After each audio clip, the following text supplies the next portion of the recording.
Welcome to Full PreFrontal, the show that exposes the mysteries of executive function. This podcast is a collection of conversations about the role of the prefrontal cortex, which impacts your focus, planning, problem-solving, emotional balance, and independence.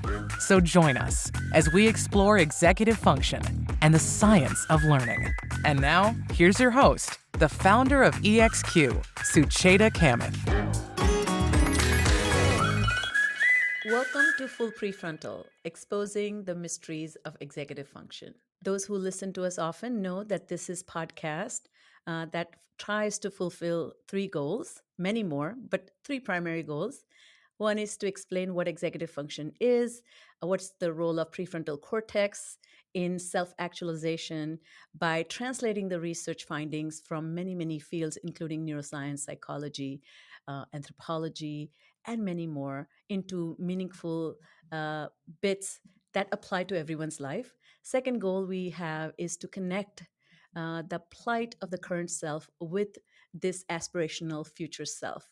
And more we bridge the gap between the two, there's a chance that we can actually take care of the needs of the future self and become a better version of ourselves faster and with great strategies. And last but not the least is to help people create some sort of playbook for not just personal success, but success as a community member, as an activist, as a change maker.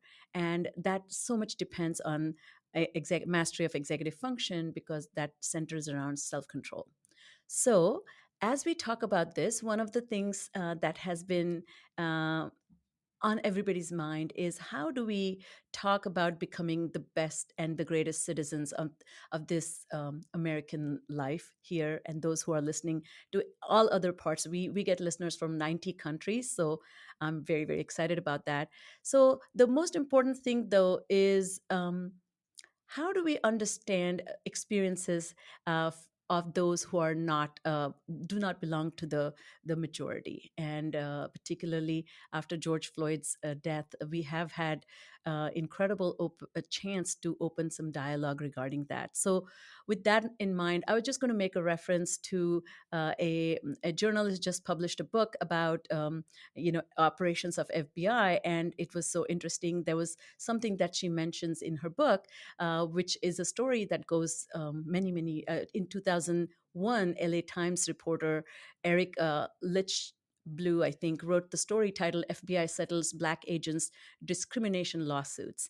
And it was very interesting because in that, one of the things she writes that a federal judge on Monday approved a sweeping settlement in a 10-year-old lawsuit between the FBI and some 500 current and former agents who contend they were systematically discriminated against because they're Black. And the experience of those Black agents was treated, every individual, when they mentioned, it was treated as a minority. It's an exceptional experience of one individual. But when collectively everybody gathered together, there was a systematic behaviors. And they included hiring practices, promotional practices, their ability to join elite teams like SWAT teams. The reason I'm mentioning all that is when we look around and we think opportunities, this is a land of the free and opportunities are created equal. The question really is it so? And if it is, then should we be complacent? And if it is not, should we take action? And what are the fears and barriers? And with that in mind, it's my great pleasure to invite this incredible researcher, Dr. Daren Graves. He's an associate professor of education at Simmons University, where his research lies at the intersection of critical race theory, racial identity development, and teacher education. His work has been published in numerous academic journals, including developmental psychology, applied developmental science, and youth and society. He also co-teaches critical race theory in education at Harvard Graduate School of Education. And he currently serves, which is very interesting, I want to talk to him about, is co-chair of AERA Hip Hop Theories, Praxis, and Pedagogy's special interest group. One of the reasons he is joining us is because of his incredible book, which he co-authored with Dr. Scott Sider, which is called Schooling for Critical Consciousness, Engaging Black and Latinx Youth in Analyzing, Navigating, Challenging Racial Injustice. Welcome. Sorry, it took a while to set up the stage, but welcome to the podcast. How are you today? My pleasure. Thank you so much, Educator, for inviting me, and I'm really happy to be here and looking forward to this conversation. So, I ask a lot of my guests about executive function and their own understanding of their own executive function. And since your work is taking a deep dive in critical consciousness, how would you describe your own critical consciousness and your awareness of your own abilities as an individual learner, but also as a person who's trying to make an impact? Yeah, that's a great question. I appreciate it. I think I'm thinking of critical consciousness, um, as being drawing from Paulo Freire's definition and conception of critical consciousness as the ability to recognize social and political forces, and then to be able to take action against them, right? And especially to the extent that they might be, holding others down or oppressing others. And so, my own critical consciousness is really rooted um, in my family and in the tradition and in the African American tradition of education, right? And so I come from a legacy here in the U.S.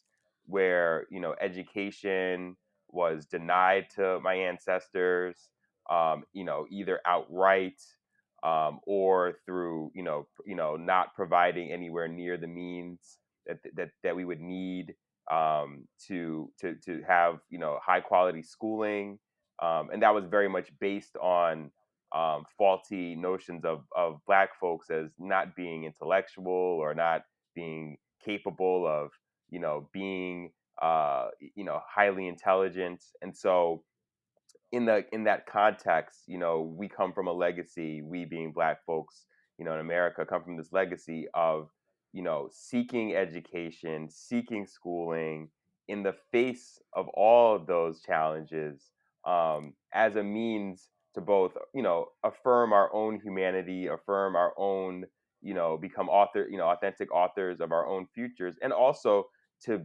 help transform the larger society to remove those barriers and obstacles from us as Black folks and everyone.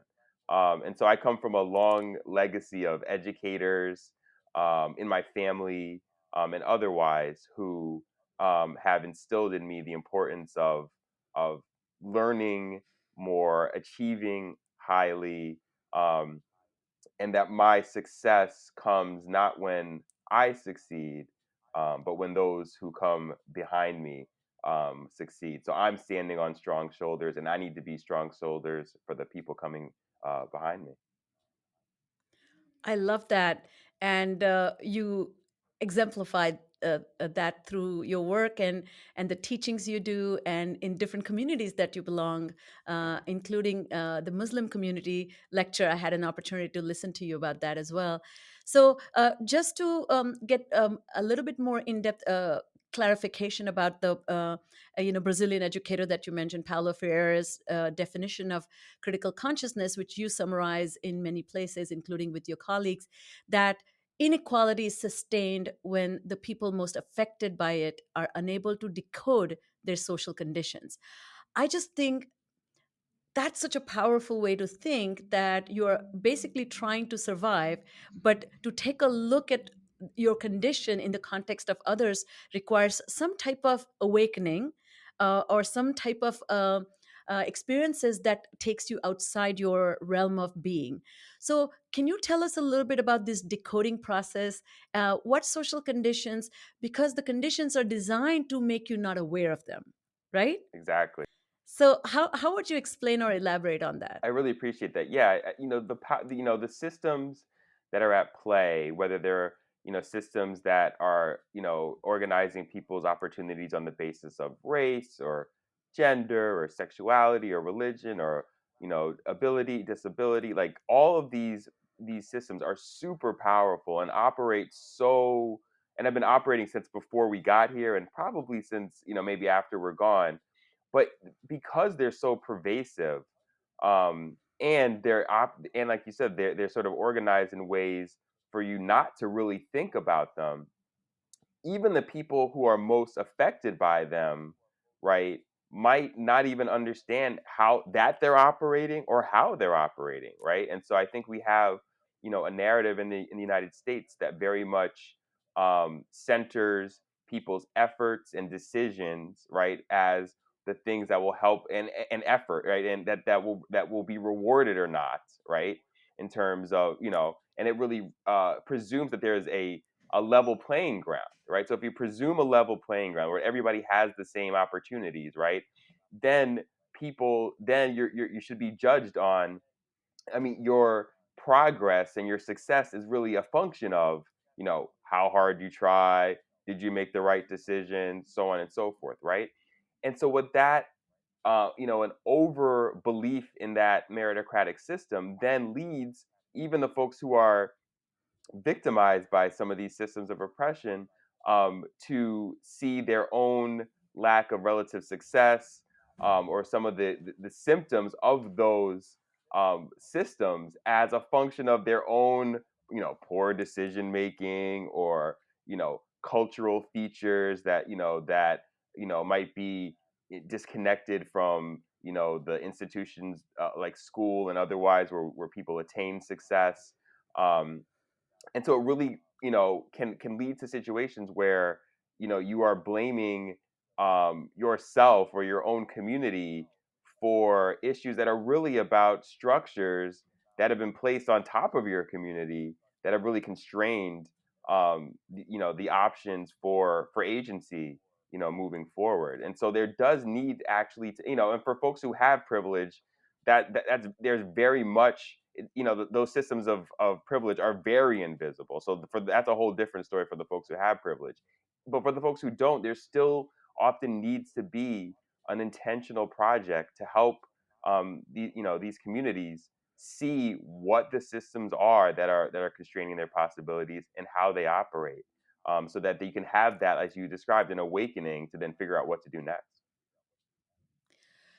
Two thoughts come to my mind. One is the story of Benjamin Franklin, who was it was I heard I had never heard it phrased that way, but he perpetuated the myth of rags to riches, where he, as the printing press owner, actually announced an initiative. If people brought their rags, he could give trade something, and then eventually he became very rich.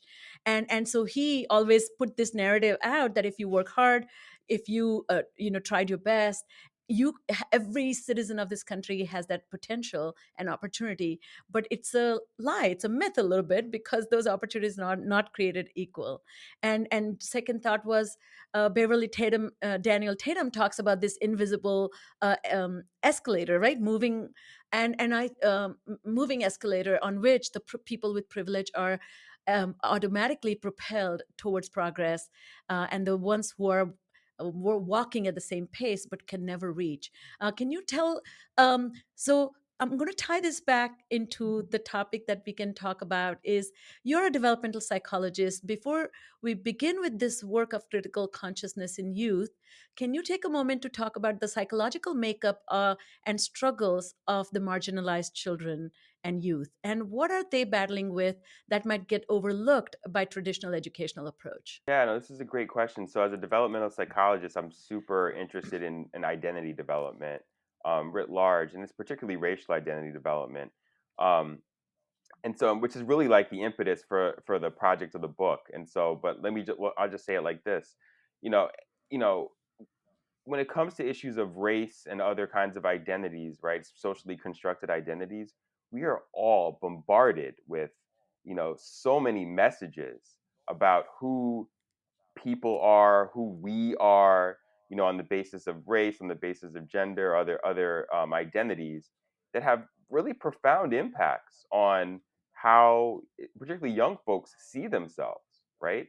And so, if we're trying to understand how, young students of color, for example, come to see themselves writ large, come to see themselves as students, come to see themselves as, folks who can, thrive in schools, that's coming in the face of a tidal wave of messaging and a tidal wave of ideas that have existed for now, like, centuries, that have called into question the ability of, certain groups of color to be, to as intellectual beings at all, right?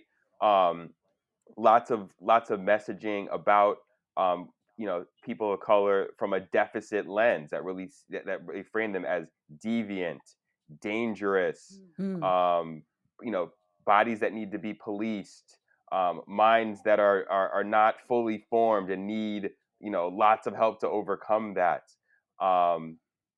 So on and so forth. And so what that really means is, so what I'm always concerned about is, you know and these messages are coming from lots of different places. It comes from media, it comes from institutions, it comes from it's in the air, right? It's virtually impossible to not be impacted by these ideas. And so I'm very concerned about, in the face of these tidal wave of ideas about particularly young folks of color and their communities through a deficit lens, what does that mean for how they come to see themselves, right? And it's not uncommon, sadly, um, for any of us, whether we are in that minoritized group or not, to internalize the messaging and the problematic ideas that underpin different people's races and identities, right? Which for students of those identities means that you could be seeing yourself through a deficit lens, right? And there's lots of research that shows that this definitely happens. I mean, the most famous example of this came in the 1954 Brown versus Board of Education case, where the Clarks, Mamie and I can't remember the man's name, but the Clark, they were both doctors, psychologists, and they did this famous doll test where they would put white dolls and black dolls in front of black students, and they'd say which doll is nice, which doll is bad, which doll is mean, which doll is smart, which doll is right. And what you found is that young black children were looking at the black dolls and evaluating them as dumb, worse, bad, mean, especially relative to the white dolls, which has real implications for how they're seeing themselves. That same doll experiment has been replicated in the 21st century, and we're still seeing those same outcomes, right? And so that just speaks to the ways in which there are huge barriers that are being put in front of particularly communities of color and young folks of color around developing a healthy sense of identity, a healthy sense of self, a healthy sense of who I am, who I can become. And so those are the kinds of issues, and those are reinforced, again, those are reinforced by teachers, those are reinforced by lots of institutions, media, so on and so forth. And so I'm really interested in thinking about ways we can be intentionally helping young folks of color in particular develop a positive sense of identity, because those positive identities is associated with all the kinds of outcomes we're interested in our young folks, whether it's academic engagement, achievement, civic engagement, resilience, so on and so forth. That's excellent. Thank you for clarifying that, because I think, we literally, I mean, from educators' perspective, people think that students come and all students are made equal because they're sitting in front of me. But what psychological and historical, cultural background they bring are so diverse, and one may not be privy to that. It's interesting. I'm soon going to publish another fantastic guest, Roy Richard Grinker, and he's an anthropologist, a psychoanalyst and psychiatrist, and he talks about this. His work is about disability and stigma associated with social construct. And one of the interesting stories that in his books he writes about, that in 2002 Japan decided to change the Japanese word for schizophrenia permanently, or remove it from the like official vocabulary, because it connotated permanently ruptured mind, and replace the word with integration disorder. And now, 10 years later, 20 years later, there's a deep psychological impact on the way people see with those diagnoses, and their acceptance has changed. And so, similarly, I think what you're saying, and I didn't kind of set the stage that well with the FBI story, what I was saying is when they investigated the stories of those 500 who had filed a lawsuit, one example was one of the agents who served in Chicago and Omaha said that the white agents would post photographs of apes over his family pictures at his desk and subjected him to other racist treatment, which was very subtle, very but it was a culture. That means, one, it was permitted, and second, it was not objected or penalized.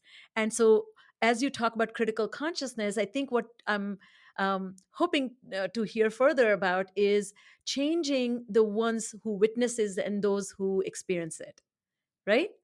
So tell us about, first question comes to mind: are educators um, able to contribute to helping change identities? Because what part of their education really prepares them? Because identity, we think about from subject of study, comes from anthropology, sociology, cognition, so much more complex. So how do you see education being the place where this happens?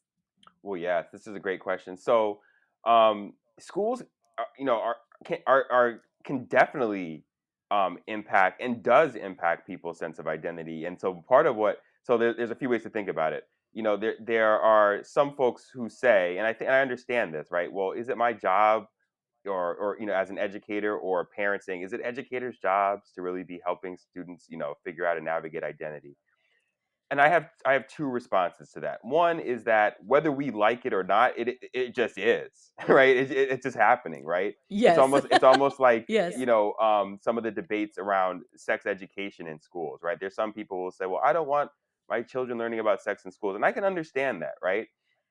And there's a lot, especially those educators who work with like grades 6 through and above, will say, look, whether you like it or not, like, young folks are learning about sex in schools. They're just learning it from each other, right? And so the question becomes, like, Yes. what do we as Who's the adults, source? right? Exactly. What do we as adults should we as adults be doing to help intervene in that process? And I say it's a similar thing with schools, like whether based on who's visible in the curriculum, who's visible as staff and experts around them. What are the kinds of relationships between students and teachers? What are the kind of relationships between teachers and the communities? There's a million different ways that, whether you're thinking about it explicitly in that way or not, are sending powerful messages to young folks about their identity. And so that's my way of saying, whether you like it or not, it's happening. The other way I think about it too is, it's a a kind of a poor feature of the way that K to 12 schools are going in the United States. But when you do early childhood education, by the way, when you're doing that early childhood education, that identity development is the job. That's the job. That's what Yes. teaching is. Like, I love that. young Yes. folks are not getting graded on whether they can apply the Pythagorean theorem or not, or right. They're really getting graded on their social and emotional capabilities, right? And what happens, unfortunately, um, is that the further we move away from early childhood education, the job of what teaching means, or what being a good teacher means, moves further away from explicitly thinking about identity development, and way more focused on, like, delivering curriculum, being an expert in the content area. And I think that's a massive problem, because, of course, especially from a developmental psychology perspective, the entirety of life is a process of developing identity, of course. But if we're sending young folks, we were making young folks go to school every day for 7 hours a day, right? And we've already made the case that school is impacting people's identities, right? And so, um, we what have at times, whether it's in pre-adolescence, especially adolescence. I mean, these are times of massive you know um, opportunities for folks to be thinking about and developing identity, and yet the teachers in those grades are really moving away from that, right, and thinking more about delivering instruction. And what I'm saying, by the way, is, especially when you get into adolescence, here's what a lot of schooling sounds like, right? And when you're in a classroom, hey guys, come on, get it together. You guys need, stop talking. Guys, do that. A lot of redirection, right? But what's happening is, we're making young folks go to school, rightfully so, and they're trying to figure out who they are in the process, right? they're trying to figure out who they are, Yes. and we're sitting there going, no, stop that. We need to like do the math problem now, or read this, right? And so I'm really urging educators in a variety of ways to really understand that, again, whether they like it or not, identity development's happening, and they need to be figuring out, how, if at all, they need to be playing a role in that. And that doesn't necessarily always mean, pulling some separate social and emotional identity, curriculum out from the side. Like, even if you're a math teacher, right? You, whether you know it or not, whether it's through your curriculum, whether it's how you're interacting with folks, you know people are learning about their identities. A really great example is a really famous sort of social I think it's more of it's a psychology experiment where they've asked like thousands of US children to basically draw a scientist, right?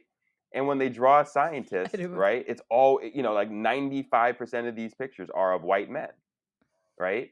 And so what does that mean? That Yes. means that if you're not a white male, or if you're not a white man or a young white man, right, becoming a scientist, unless we're doing some intentional work around this, becoming a scientist means overcoming your race and your identity, right, and your gender identity to then, buck the odds to become, right, a scientist, as opposed to, of course, there's scientists come in all shapes and sizes and identities.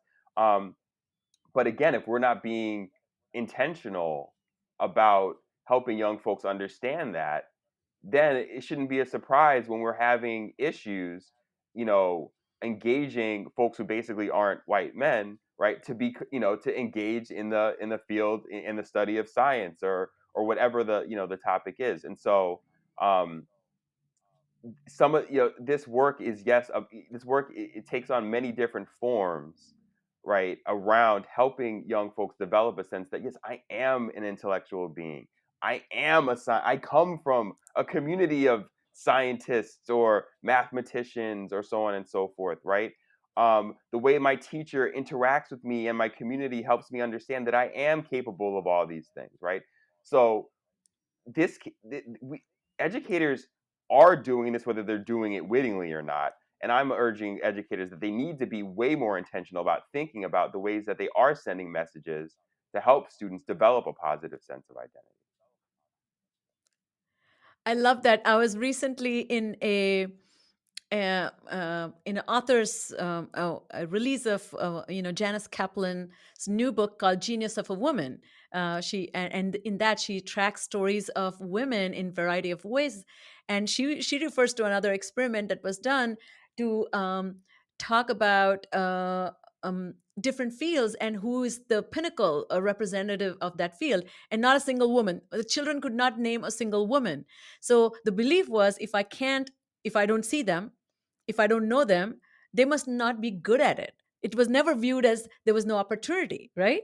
And so, anyway, in her book, she talks about all these amazing scientists who actually were either married to, or they're, including Albert Einstein's wife, who also was quite a bit of talented mathematician. So let's talk about now the applying your theory to practice effort that you did with Scott. So in this book that you and in your research project, actually, you talk about how schools can help Black and Latinx youth resist the negative effects of racial injustices and challenge its root causes. So in order to do that, what was the status? What were children doing? Were they aware such oppressive practices existed? Did they even know that there was an opportunity, or it was only facilitated by the educational experience? That's a great question. So our research project took place in high schools, right? So we were really dealing in this case with adolescents. We were intentional about not presuming that the students were coming, and this is by the way, a very Freirean, Paulo Freire kind of way of thinking about it. But we were presuming that the students were coming in with some knowledge already, with some understanding already, right? That they weren't coming in So as lovely. as you know empty, as blank slates that the schools were then there to like fill out for them, right? So we didn't want to presume that they were coming in without any knowledge of this. And by the way, given that they were young Black and Latinx students in a lot of prominent kind of East Coast cities, we were more likely to presume that they did have some sense of what was going on. And so we tried to um, And organize there were our 5 schools that you studied, right? five You'll schools, five explain high, that. Okay, yeah, please five explain. high Yeah. schools, schools that had missions that were intentionally around developing either some measure of critical consciousness or civic development, and we were trying to figure out what kind of different. Here comes my cat behind us. I hope that's okay.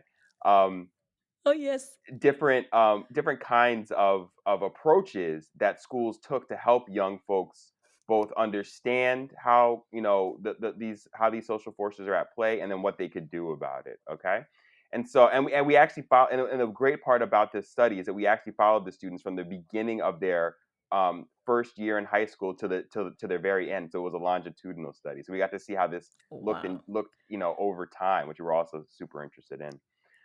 So and then the kind of data we collected, both quantitative and qualitative data. We used surveys to measure different components of critical consciousness to see how, if at all, critical consciousness was developing over time, right? And then we also collected qualitative Can you data. give us examples of Yeah. what kind of questions judge the critical consciousness in students? Oh yeah, they were just different. I mean, so for me to explain that, I have to dive a little deeper into the ways that we're conceptualizing critical consciousness, which has basically three Would you? components.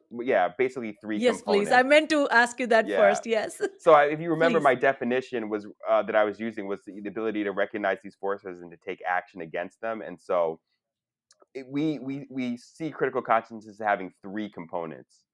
One Mhm. is social analysis, right? That's the recognition part, understanding like that these systems exist and how they exist.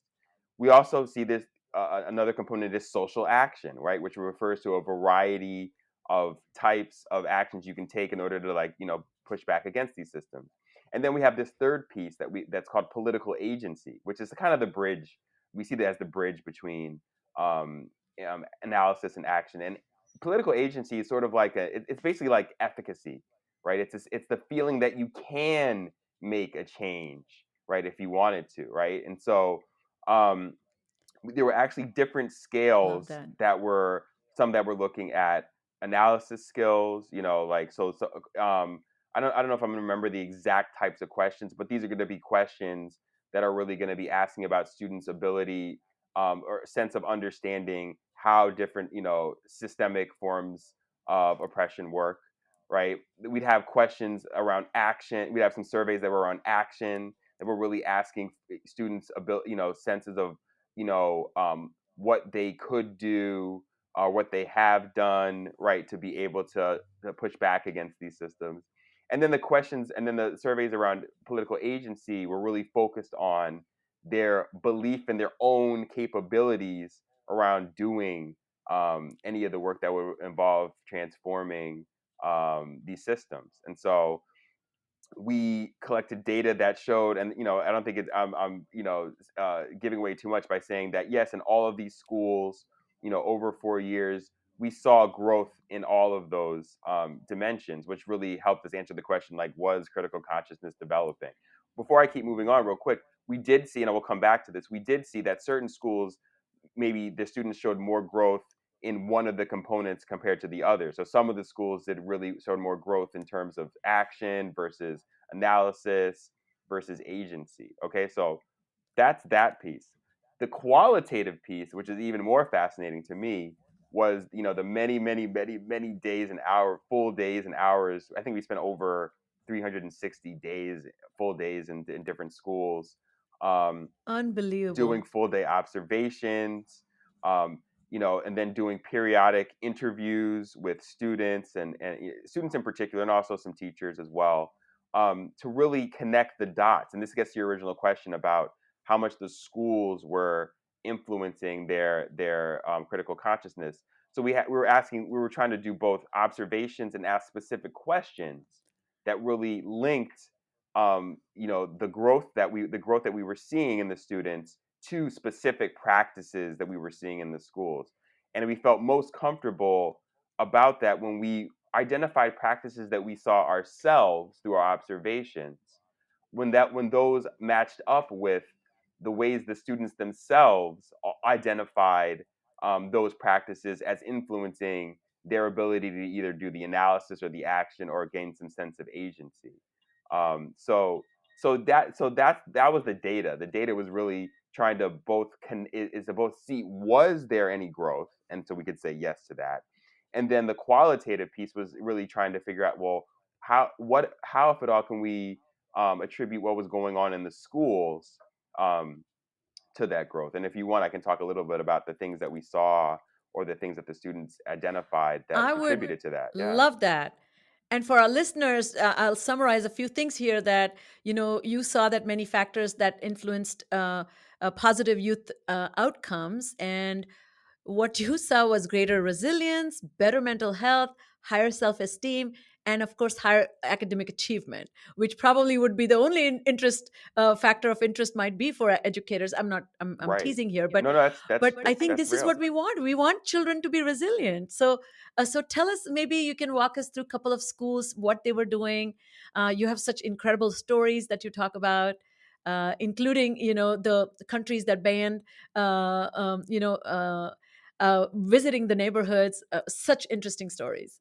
Yeah, no. So let me talk about Do it. you Let want to me. share a few? Yeah, sure. And Yeah. I think I'll probably I'll share probably I'll try and share three. The one that kind of speaks to each component, right? And I'll make it quick. I promise.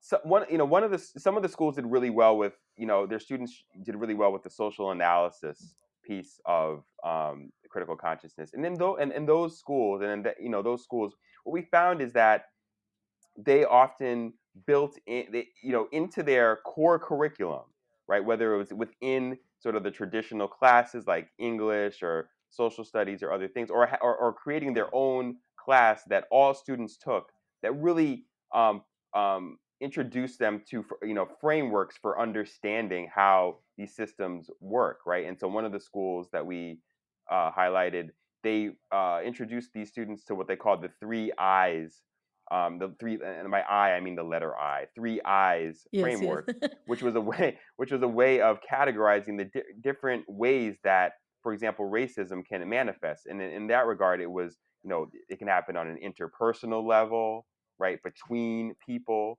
It can happen on an internalized level, which we've been talking about already, the ways in which we absorb, these messages around Racial race. attitudes. Right, exactly. And then it can happen on an institutional level, right, which happens through policies and structures. And so in this class, the social engagement class that I think in this case, all ninth graders took, right, they learned about this framework and got a chance to play around with it. And then what we saw is that because, all the ninth graders were taking this, we saw throughout the year, both throughout ninth grade and beyond, the way that other core classes would then use that framework in their own classes. And so one of the examples we highlight in the book is how I think the ninth grade English class was utilizing Toni Morrison's The Bluest Eye, right, a text that they probably teach anyway, as a way to help them understand notions of internalized racism and internalized standards of beauty, right?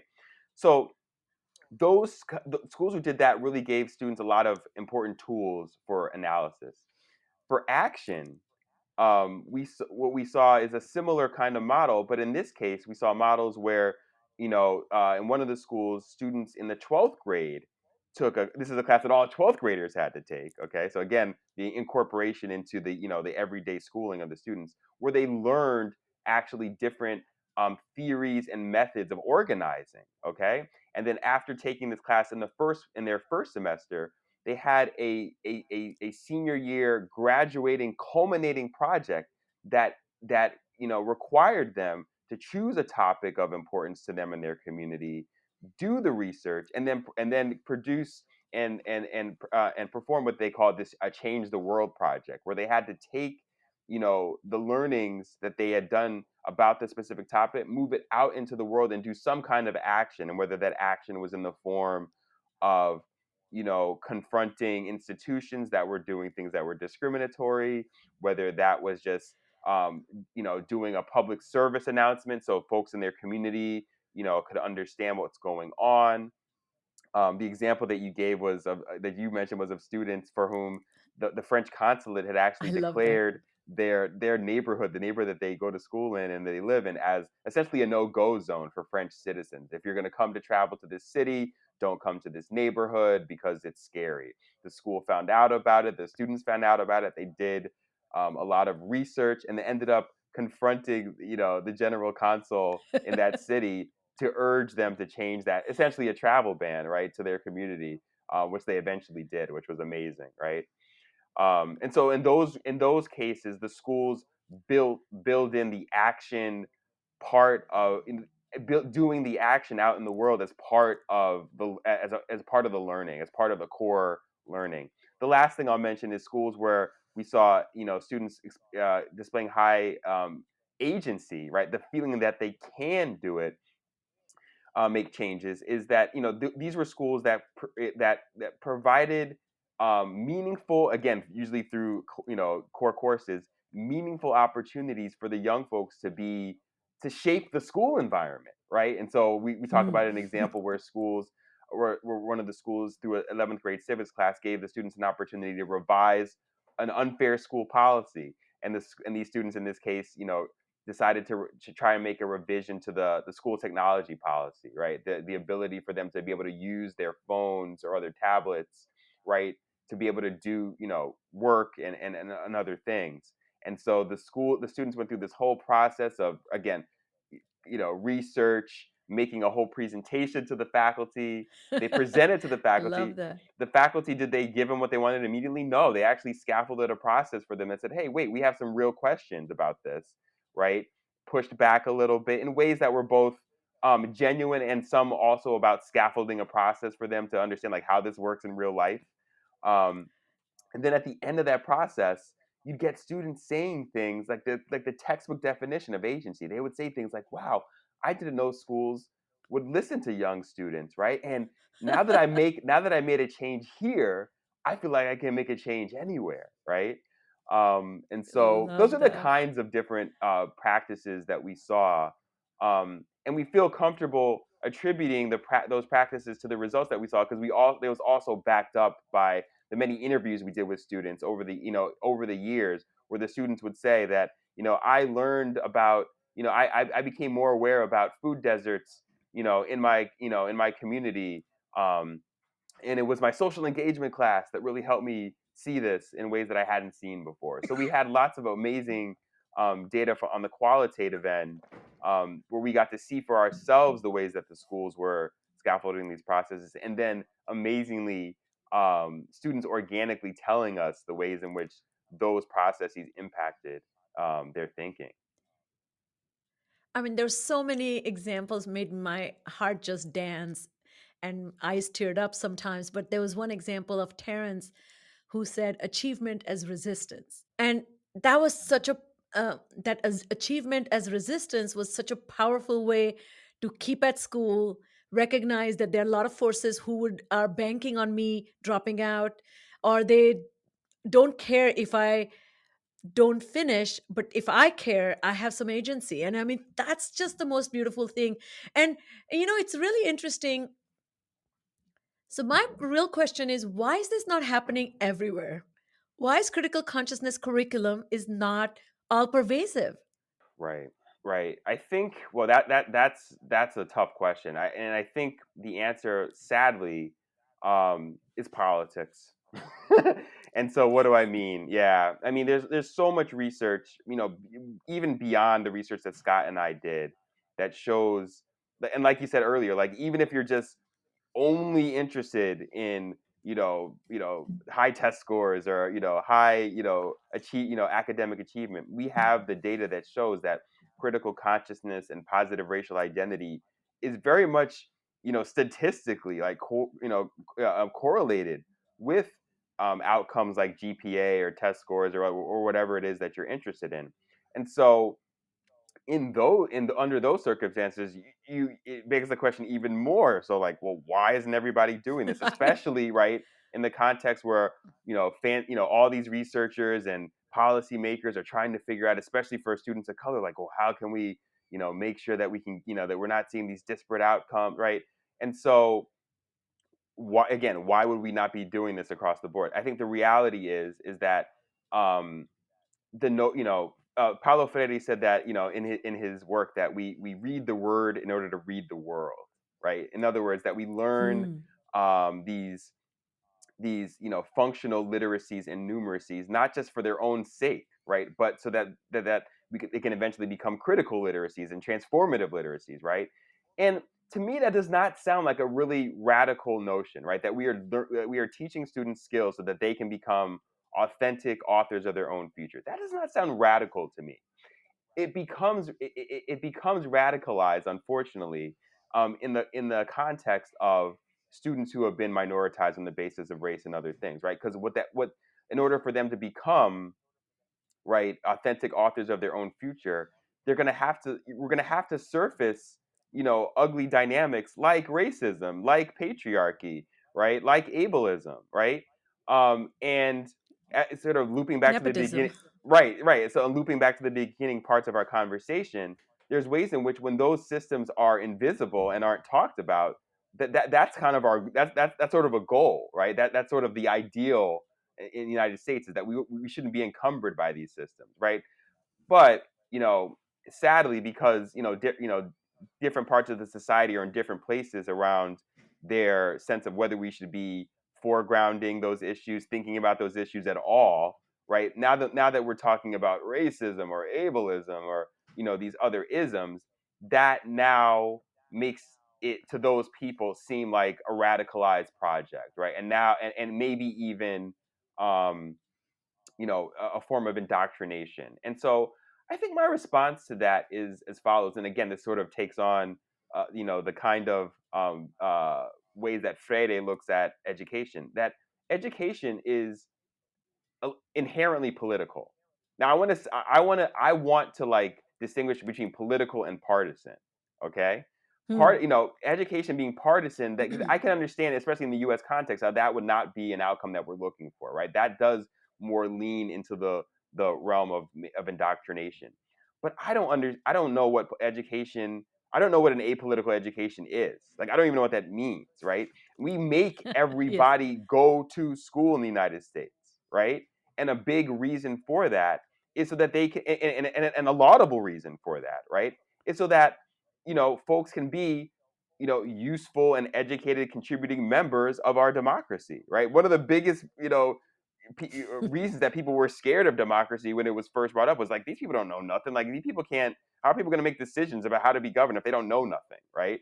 And so we Yeah. we solved that problem by, I don't know, making people go to school. And so schooling, in that level alone, right, is inherently political. And so in this regard, if we're, so yes, so in this regard, yes, when we're doing critical consciousness, the political realm, of education comes right into the front and center, because the whole notion is that, what does it mean to have a vibrant democracy if folks can't participate in that democracy, or not allowed to participate in that democracy one way or another?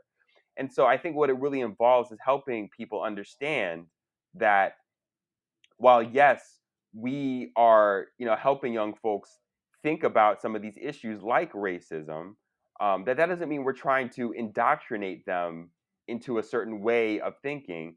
And I think the real concern is that a lot of this work that foregrounds, race or racism by some folks, is that we are teaching young folks to hate America, or to hate white people, right? Which is just so far from the truth. Like, we are just trying to talk about, and by the way, critical consciousness is for everybody, right? We're all participating in these systems of oppression, that we all need to figure out how we're doing how we're recognizing and what we're doing about it, and either in terms of reinforcing it, or trying to dismantle it. But the point is that this is the kind of work we need to do in the face of the reality of these systems, to help young folks see themselves in a way that isn't through the deficit lens. And to your point, Sucheta, is to give them a sense of agency to be able to do something about it. So there's lots of platitudes about how, America is going to become a better place because the children are the future, and our young folks are going to make the changes that we can't. But that doesn't happen magically, right? And that definitely doesn't happen if No. you're a child who doesn't have any sense of agency over their own future, or doesn't have a sense of identity that says, you can and should be making positive changes for yourself and the larger community. So that's what this work is about. And I think if we did that in a way that was part of the mainstream, no one would push against that. No one would say, wait, why are you trying to help students become authors of their own future? But when that process foregrounds some of these other systems that are more taboo and that are harder for people to want to reckon around, then people get nervous about whether or how this work should be done.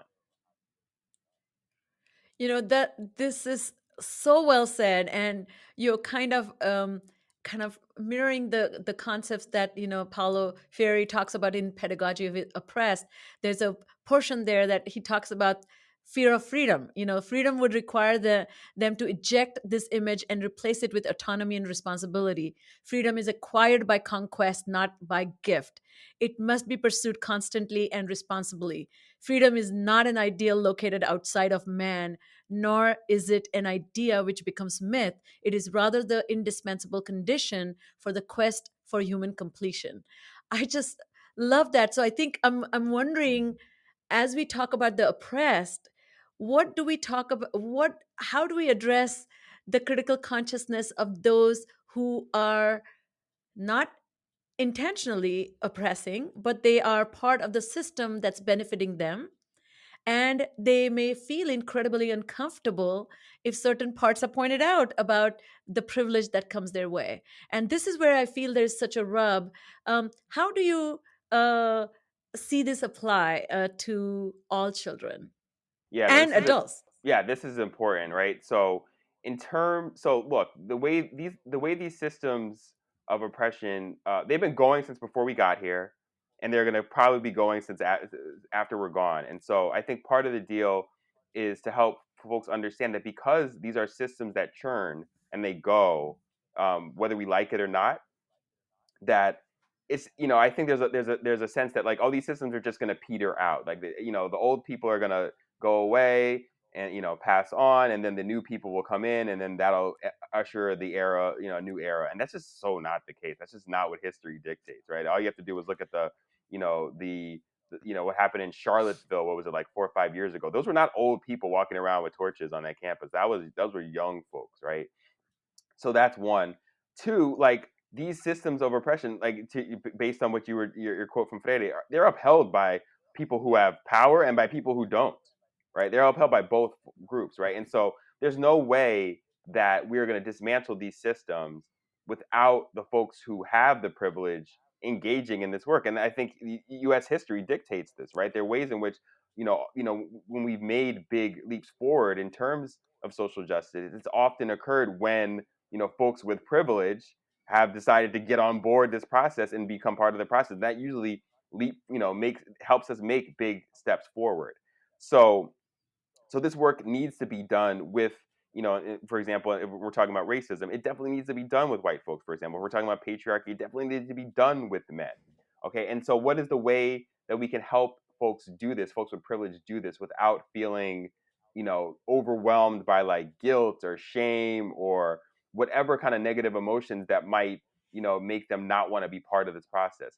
What needs to be done is to help them understand that like this is not, you should not feel shame, guilt around having privilege, right? Because like I was saying before, we're born into these systems. Like nobody asked to have unearned privilege, right? And so I reject approaches that either try and shame people for just having privilege, right? I think that's a problem. And I reject notions where people feel like, oh, I have privilege, therefore I just need to like, be quiet, shut up, wallow in my guilt, because that's also not going to be helpful. Like it's not helpful for, it's not going to help dismantle any of these systems of oppression to have the folks with privilege just sitting there wallowing in guilt and shame about it. No, we need people to, and it's going to require action. And so in that regard, I think we need to help reorient folks who have privilege to feel less shame and guilt about whether they have privilege or not, and more guilt and shame around how are they utilizing their privilege or not, right? So if you want to I feel a love sense of that. like,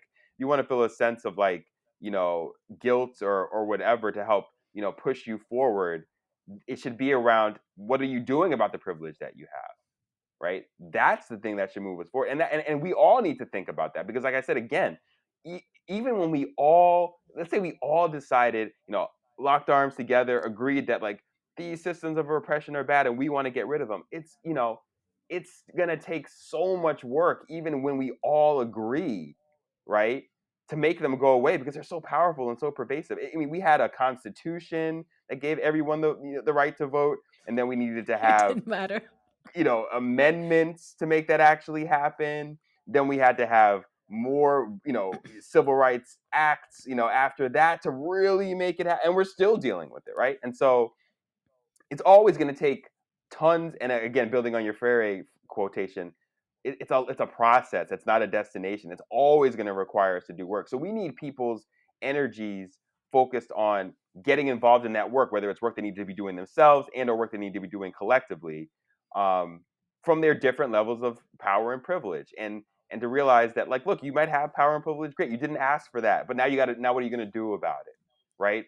So I think that's the key to this issue. I think too often we have either approaches that are misguided, or approaches that are misinterpreted, that really frame the issue as like, oh, you have privilege, therefore there's nothing you can do, right? Like, you just have it. All you can do is just go away, right? Or just not be who you are, and that's just not useful.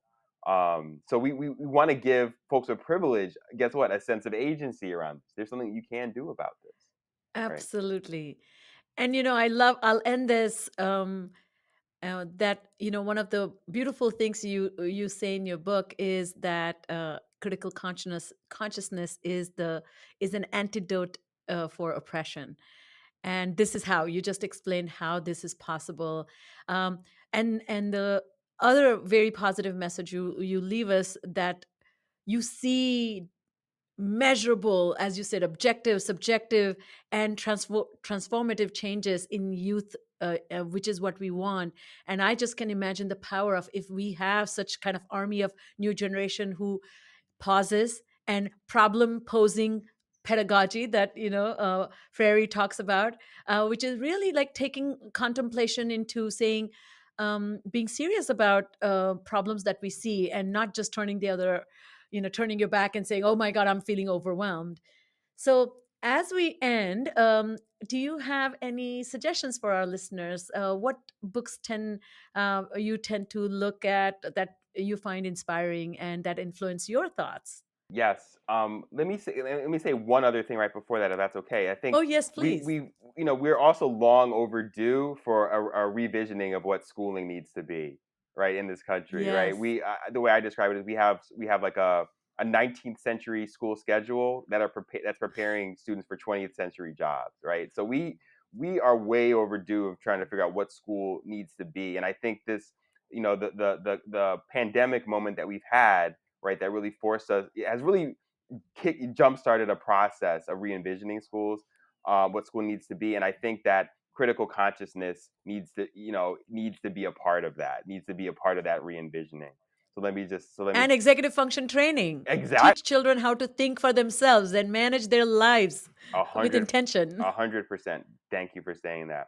In terms of books that I think that you could read more about, I would start with Pedagogy of the Oppressed by Paulo Freire, which really helps you Love it.